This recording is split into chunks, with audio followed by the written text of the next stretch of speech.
As a dad to 3 small children, I am sometimes blown away by the powerful messages embedded in children's stories. One of my favorites I discovered shortly before my son was born, The Boy, the Mole, the Fox, and the Horse by Charlie Mackesy.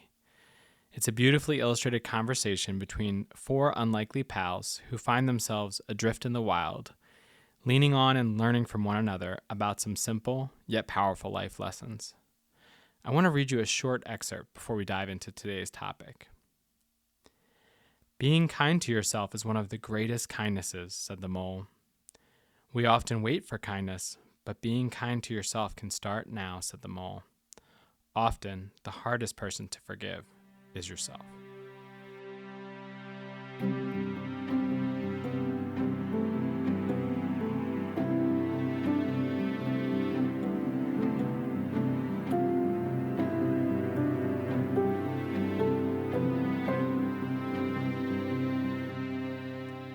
Welcome to the Behaviorist with Work Wisdom, where we help you adopt high-performance mindsets, behaviors, communication, and culture. I'm your host, Mike McKenna. Our intention for the Behaviorist podcast is to share accessible, concrete practices that you can weave into your whole life to begin a shift towards joy and meaningful achievement. Today, we're turning our focus on perfectionism with a helpful reframe around the pursuit of excellence. We're grateful to have 2 special guests with us today, Sara Bruton and Vanessa Filbert, joining me here. Sara is the COO of Simon Lever, a business advisory and CPA firm. She joined the firm back in 2009 and became a partner in 2020. As a CPA, she consistently strives to live the firm's mission of maximizing the success of those she partners with. Sara is a graduate of Messiah College and an active community volunteer. Vanessa is no stranger to the Behaviorist podcast. She's CEO of Community Action Partnership, which is Lancaster County, Pennsylvania's largest anti-poverty organization.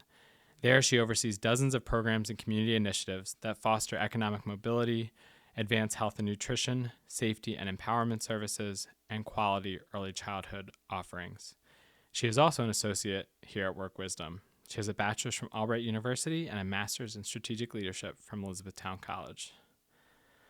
So today on the show, we want to explore a challenge that many professionals, myself included, struggle with: differentiating between perfectionism and excellence. I'm sure we've all heard the expression, "Don't let the perfect be the enemy of the good." But to me, that feels pretty simple. For one, perfect is an ideal that is by definition unattainable. Secondly, many of us are striving for a high standard beyond merely good. On today's podcast, we want to clarify some key differences between the pursuit of perfection and the pursuit of excellence. And we're going to give you some concrete practices that'll help you meet high standards without some of the baggage. So I want to get into it with what might be a little bit of a doozy of a first question, and that's about failures. Well, hello. You didn't give us a chance to warm up. I hope you're warmed up. We're talking about failures, even though, right, you're thinking high standards, that must be about our successes.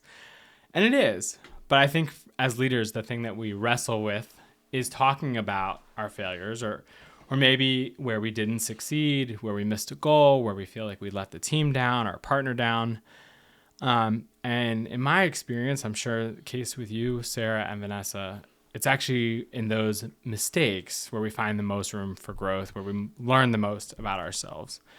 I know when I was a kid, I was wired like a perfectionist. Vanessa, you know me a long time. I'm sure you can't see that. Definitely didn't follow me into young adulthood. But I remember when I missed a goal or target, it felt so personal. It felt like a failure. And it was not just like, oh, that wasn't good. I could have done something better. It felt like, oh, I'm not as good as a person as I should be, you know? There was definitely no water rolling off the back of this deck. But I have done a lot of practice around reframing, practicing other behaviors, so that now I see a setback or a mistake. That's a big learning opportunity for me.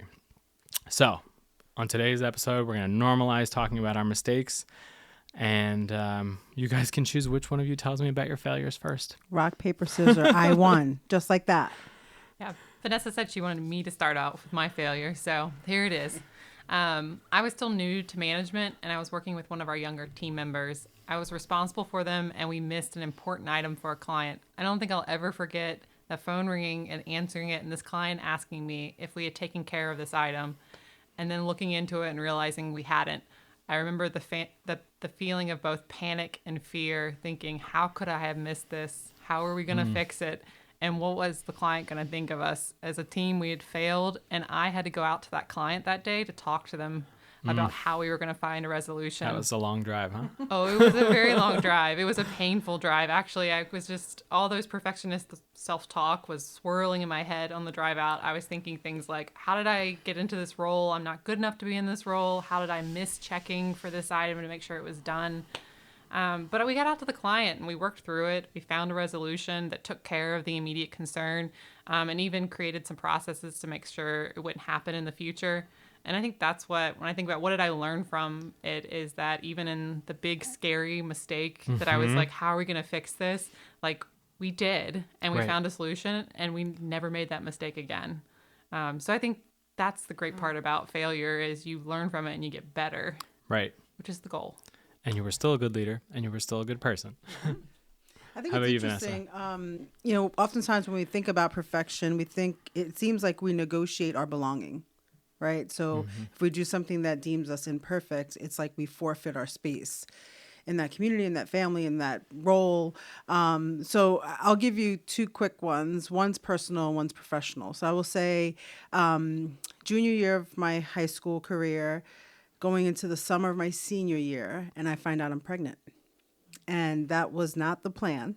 And in a lot of ways felt like a big disappointment and failure, especially to my family, who had some aspirations for me to go to college in a more traditional way. So my sister went to college, but as an adult, because she was helping support our family alongside my mom.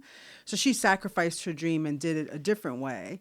And I was kind of the first of our family to do it kind of this traditional way. I was going to go right after high school, and I was already like looking into those things.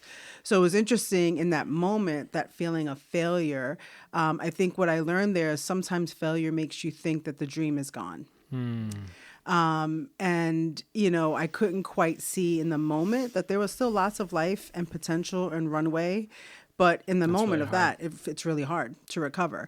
And it's hard to imagine it differently. And I think as I work with colleagues and friends who maybe lean a little into that perfectionism, I think sometimes it's that idea of like, there's no other way because I failed. And there's usually always another way.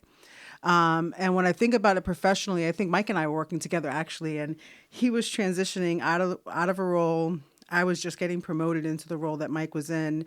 And I missed something on a report deadline, and it was pretty significant. And I was upset with myself more than anyone else could be upset with me. And I think that's the other thing about perfectionism, is that those people who are in pursuit of getting it right, the failure that you feel internally does not compare to anything else. Anyone, it doesn't matter, right? That in itself feels terrible. And I learned some practical things for myself about reminders and ways that I would manage my inbox, so things like that wouldn't happen again. But automatically, I started to think like, I should not be getting promoted. Like, I'm disqualified. And I think that's the big lesson around perfectionism, is that it doesn't mean you're disqualified. Right. Yeah. Yeah. Thank you both for sharing those examples. There's another part of that, what the mole was saying, right? That I heard in both your stories. It's like that kindness to yourself is so key. And perfectionists tend not to extend that kindness to themselves. And that can be really detrimental, not just to your work life, your creativity, but frankly, just your personal well-being. It's also, I think, creates a space, though, because I think one of the things that has been beneficial is creating the space to help someone help you reframe. Because if people don't really recognize that you have the style of perfectionism, and it's really not about you being rigid or, setting these standards that are unreasonable. It's really about this goal to get it right. And it's really internal, intrinsic. I think what I've learned for folks who I know, I have a few folks on my team who really lean into that perfectionism piece. What I'm trying to do as a partner, as a leader, is to say, how can I help you recalibrate the way you're thinking about this assignment or this failure or this opportunity? So there's less pressure and more opportunity for creativity. But it's always been helpful for me to have people join me in the story that I'm telling myself, because they can usually disrupt Yes. that thing that's happening for me all alone. Yeah. Call out the lies. Yeah. And say, is it true? Is it absolutely true? No, it's usually not. And having a trusted friend can usually help you see through that. And, you talked about this idea of helping your team reframe, providing help, but sometimes that can feel threatening for someone with perfectionist tendencies to ask for help. That's interesting. They worry that, oh my gosh, I've been seen through. This is a weakness. How do I, cover that up? So I'm wondering, how do you, in that leadership position, help your team members see that asking for help is brave, but also really a key part of that journey towards excellence? Yeah, I mean, I think from my perspective, it starts with trust, right? I think when I'm in relationship with someone on my team and they really fundamentally believe that I care about them, I can create space and trust to say, we can be vulnerable here. You know that I believe you're brilliant and smart and you can do all the things, but, asking for help is good leadership. And I also think I try to do it by modeling it. I don't model it always well because, unlike some of you, I don't know what your Enneagrams are, but I know Mike's. I'm a 2 on the Enneagram. And for me, it's more about feeling shame about making someone else do more. So we tend to take a little bit more. So it's finding that balance of how do I model good behavior of asking for help, bringing people in, because I want my team to be able to do that for different motivating reasons. For me, it's about creating compassion and space to know that other people can help, and it doesn't mean that I'm failing them. Right. And for a 1 who's maybe on the Enneagram, it's not about because they're failing at it. Right. So I'm trying to model that. I don't always get it right, but I think that's the space of trust and care helps create a little bit of that ability to nurture. It's like good soil to at least start that conversation. What about you, Sarah? Yeah, I really resonated when you said it was about building trust, because I think perfectionism is a defense mechanism oftentimes. And so you don't want anyone to see that you're weak or to perceive you as incapable. And so when you build that trust with someone, I think they let down some of those walls, and you can help them see that really asking for help is part of the growth process. It's not a bad thing. It's what we all need, because great leaders who are striving towards excellence, they invite people into that space with them, and they say, hey, you're really good at this and I'm not. Come help me, or come help me grow. Right. And they model that. And I think that's just so important. And it lets other people see that vulnerability is not bad, and that's how we all grow. Yeah. That That's invitation is a powerful way of But that's a describing good that. reminder for those of us who maybe aren't as wired to the perfectionist place, is to recognize that it is a defense mechanism. Because sometimes it's the signals can be off for the other person. It's oh, they don't need any help. They've got it all together. And meanwhile, the person's maybe drowning in the abyss of how am I going to get this all done? So I think it's a good reminder for those of us who maybe are on this side to say, hey, let's not just assume that they've always got it all together, that they don't need any help. But how can I create some curiosity here that doesn't make them feel more stressed Defensive. and more Yeah. stressed? Yeah, that's good. So if you're leading up a team on a project and you're striving towards completion of that task, when you're thinking about this discernment between perfectionism and excellence, what are some of the tactics to keep the team sort of on the right side of that threshold? High standards, but not falling into maybe unattainably high standards. And are you looking at just the end result, because that's probably what a perfectionist is most focused on? Or are you thinking about, hey, there's a whole journey here, as you said, there's a lot of growth that happens when you're trying to figure out the process. How have you sort of walked that alongside your team? Yeah, I mean, I think that both the journey and the outcome is important. As leaders, outcomes are important. We're charged with making sure that outcomes happen, but the journey is just as equally important. It's easy to place all the weight on the outcome, but you have to also value the journey. And actually, it's probably more valuable because what you learn on the journey with people will usually pay dividends and future outcomes, even if maybe it's not in the current one. So I think it's just helping people understand the value in the growth process and the journey of it, rather than just what's the end result. It's not just about winning. And it's not just that single project. It's about the development of the team. It's Correct. about the overall sort of performance and a whole range of goals, most likely, not just the specific one for that project.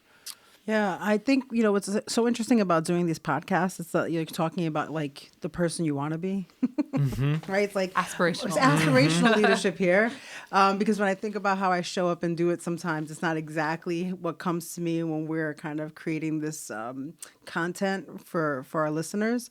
But when I think, how could I answer that question? I would say my job as a leader is to set really clear vision about what is the final product, what are we trying to achieve, and hopefully being able to discern, is this a project that we want to learn a lot, or is what's most important the final outcome, right? Because there are some projects that's like, it will vary. It'll be like, hey, we have room to make this, an innovation or risk-oriented project that we're willing to learn from and glean from. And if the product is a little different, that might be okay. And then there are some projects where it's like the outcome's not negotiable. We've got to get to that outcome. I think the other thing is maybe providing clarity about what's negotiable, what they have full control and decision-making power over, and when I feel like I want to give input or be brought into the process. Right. Because sometimes I think as leaders, we can create mixed signals around that. I know I do that sometimes. And that can actually be disempowering. 100%. And for people who are trying to get it right, it can be really confusing. So when I think about like, how can I set that up to do that a little bit better? And I think the thing that has been most helpful that we don't do always, but we should do more often, is that kind of postmortem. Like after really the useful project, tool. right? What did we learn? What's one do over? What would we do differently? What surprised us? But having that built into the culture of how we do projects and problem solving is one of those things that has a lot of value. But like everything else, if we don't practice it, it doesn't give us as much out of it. We don't get enough juice for that squeeze if we don't practice. Yeah, you don't build that strength if you don't practice it. And if you don't, then the postmortems feel accusatory. Like if it's not part of the culture, it feels like this is like... We're only doing it this time because you messed up. And Right. we're about to uncover that. And So, here's my evidence. Yeah, that can be really toxic. Yeah, I was going to ask, do you do postmortems on your successes as well? Yeah, I mean, I think postmortems for us, when we have done them, we need to get a little bit more, I think, consistent with them. But even when it goes right, because it helps remind us of like, oh, that got us here. There was a winning recipe. Right, Can we something write about down? that worked. And then sometimes when it goes wrong, it's really helpful. I think the other space that's, where we can gain curiosity around how we set our teams up is really thinking about like when we, the leader, don't need to be involved. And when we can set someone else to be the lead and really kind of walk away, knowing that we're there to support. I think I always struggle with feeling like if I'm not in it, then they don't know that I'm supporting them.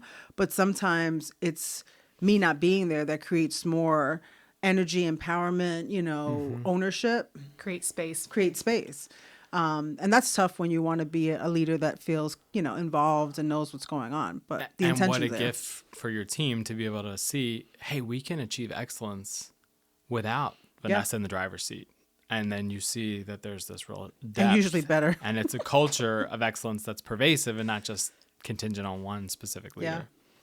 But it helps, as a leader, you've got to really be thoughtful about that, because what you don't want to do, I know for me especially, is like you've got to build your own confidence in that space, because when you are the set leader and you're trying to build your team up and they're killing it, and all of a sudden it gets really unclear about what perfection and what excellence looks like for you, because you're not as connected to the work in the same way. So it's like trying to communicate that often helps, because then you can just feel like you're storming in when you should be having a seat, maybe.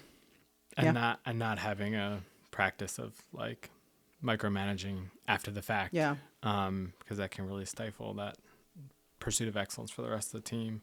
Sara, I'm curious about your field in particular. So you're a CPA. This is your busy season, so thank you for carving out a little time with us. But your field really is built on a foundation of oversight, of integrity, of accuracy, which are excellent qualities in any profession, but especially critical in accounting. But some of those same characteristics could maybe disproportionately lend itself to a sort of a perfectionist mindset. So how do you try to navigate that in your field specifically, and sort of keep a space for that like psychological safety on the team, if you will, and room for innovation towards excellence? Yeah, this is just a really good question, and it's one that we've had to wrestle with as a leadership group at Simon Lever. In our industry, accuracy is just so important. People expect, and rightfully so, that when we do work for them, that it's correct. And so as we're developing people, it can be really easy to stifle that growth process and that learning process in the name of, well, it has to be accurate and it has to be perfect. And so I think we've had to prioritize helping our leaders understand that the growth process is really important. And if they don't do that, we're going to be limited in our ability to serve others. Like if we are constantly micromanaging and, stifling them from getting to learn or try something or make a mistake, then they're not going to be able to grow. And that limits us. We actually have a core value of excellence at Simon Lever, and we've defined it as we'll do our best every time. And so we talk often about it doesn't say we'll be perfect every time or we'll never make a mistake every time. It says we'll do our best, and our best sometimes means that we've made a mistake. That was part of where we were at that moment. Yeah. But then we learn from it and we get better. Right. It's this constant progression, right? It's like a circle. And as soon as you learn something, you got to learn something else. So. Yes. Yeah, I love that. We'll do our best every time. That's really, excellence is one of our values too at CAP. So I love the way that you've created kind of space for like, this is the best we can do in this very moment. And that feels a little liberating. And your best may be different tomorrow or the next day. And that's the great part. Right. Because life is life. Yeah. And the complexity we all bring, our full selves to our work, your best at one season of life is going to look a lot different from another season where the other factors may be in a different place. And honestly, as you said, like your best on a Monday is probably different than your best on a Wednesday. That's and okay. my best on a Friday afternoon usually isn't that great. So I try to make sure I'm not doing critical work on my Friday afternoons. That's a really good strategy. You can like be intentional about recognizing that in yourself and then adapting accordingly. Yeah, and knowing that your team knows that too. I mean, we have kind of a joke on our team, like anybody Friday afternoon is not their best self. You've had a long week, you're doing all the things, you're ready for the weekend. And while we all try to create space to like slow down a little bit, it just never feels like quite enough time to slow down. So Fridays, afternoon, we can always kind of tell.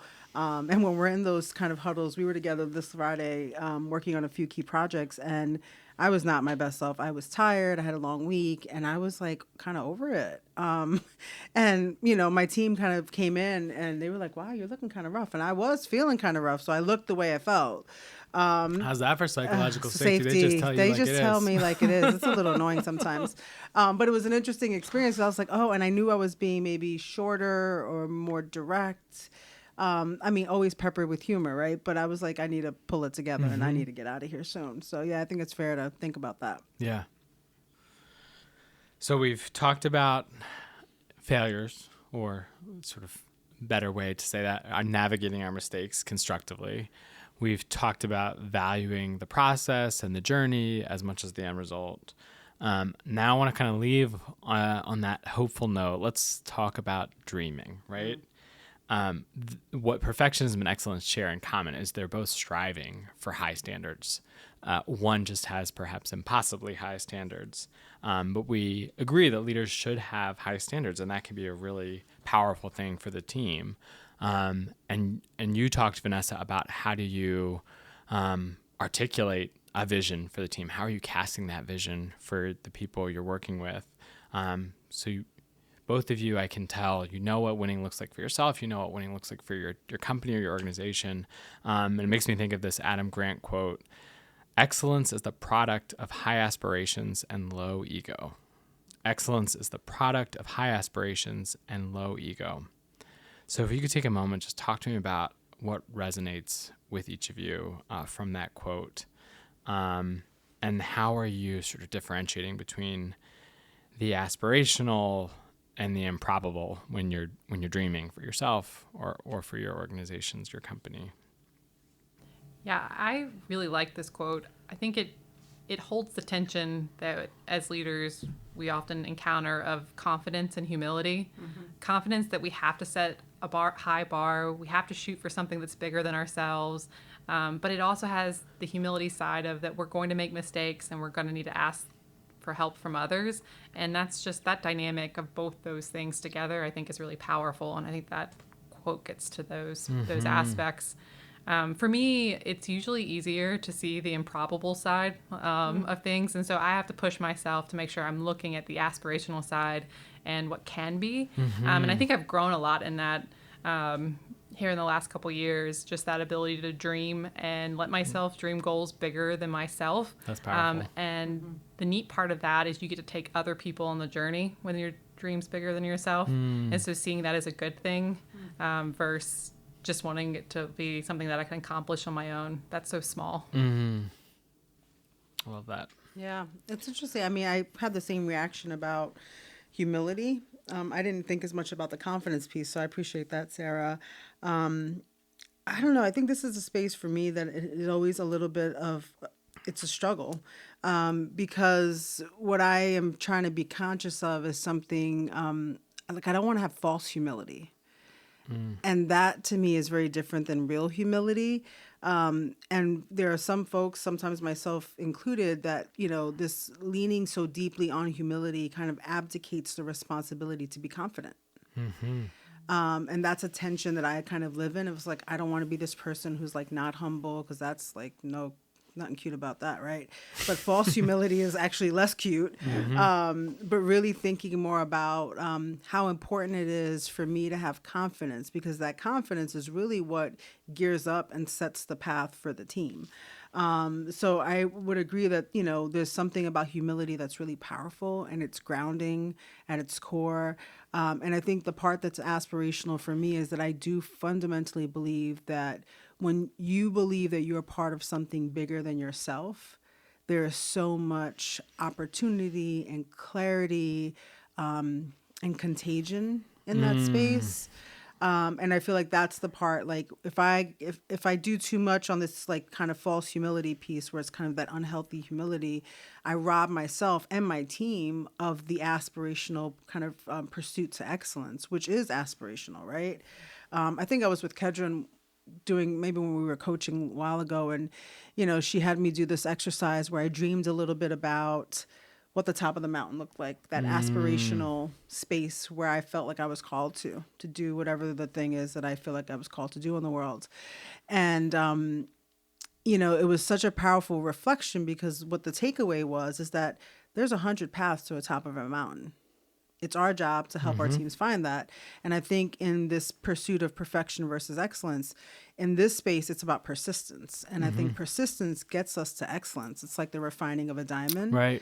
Versus if I was just pursuing perfection, I would go up one way, it wouldn't work, and then that there'd would be no it. adaptation. Right. Well, and that would be the only way. That would be the only way. Because I think a perfectionist mindset, there's only one way, and that's it. Right. And that for me feels like, wow, what a moment there to think about all the opportunity around you, but you can't see it because you only saw this one path and it didn't go the way you thought and you forfeited right there. So I think, you know, learning for myself of like live into humility from a place that feels authentic and human centered, but don't give up on the confidence that it takes to like edge into that excellence piece. Because one of the things that I really appreciate about those of you who really have a pursuit of excellence and kind of comes up, you know, in that perfectionist way, is that there is no negotiating that. You know, I really appreciate that. I appreciate that about Mike and working with him, about some of my team members, is that they will not forfeit the best version of whatever that can be. I think my job is to make sure that I can support them to be kind enough to themselves and to create space for other people who maybe aren't wired exactly that way to be part of the journey. And I love this idea of carving a lot of different paths towards the top of the mountain. Yeah, that was really powerful for me. It was one of the things that it also like just alleviated a lot of pressure. Like this is the only way.